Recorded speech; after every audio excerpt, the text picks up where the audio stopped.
Every aspect of life in Biafra today is dominated by the fact of war. At Esnahita, for instance, Mass is usually said in the open air. The church is far too small to hold the congregation, especially since everyone wants to attend the earliest Mass for fear of the bombers that come over as soon as the sun is fully risen. Today is a feast of Our Lady, and there's especially large attendance. The sermon is in praise of the Mary girls, the members of the Sodality of Our Lady. And our own Mary girls at the moment are engaged in just that type of work. Many of them are helping in the feeding centres. More than half of the people of Biafra are Christians, and among them Catholics form by far the largest group. The foundations of the church among the Igbo people were laid by an Irishman, Bishop Shanahan, in the early years of this century.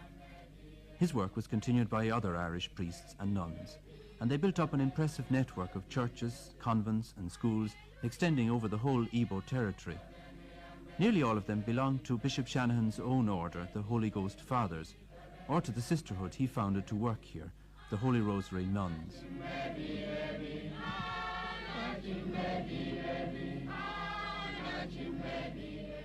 The outbreak of the war brought many problems for the missionaries.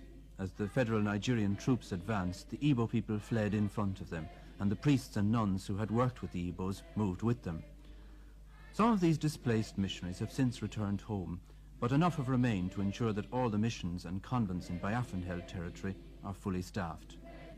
The emphasis of their work has changed greatly, however, and with all their schools and colleges closed, they find that most of their time is spent in bringing relief to the sick and hungry among their people.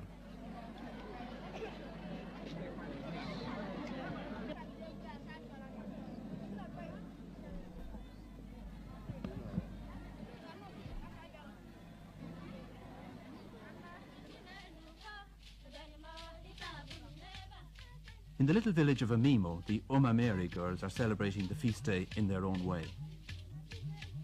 Since the fall of the town of Owerri, Amimo has become the centre of administration for what is left of the Owerri diocese. Bishop Joseph Whelan, the Bishop of Owerri, moved here after the capture of the city in September, and he was joined here a few days later by the nuns from the Holy Rosary Hospital at Emekuku. Well, I felt very happy that the nuns took the same decision that we did. They decided that it was their place to stay with the people.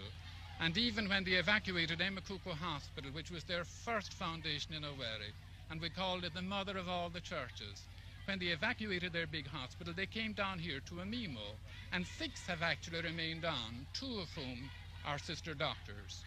And they usefully put down their time.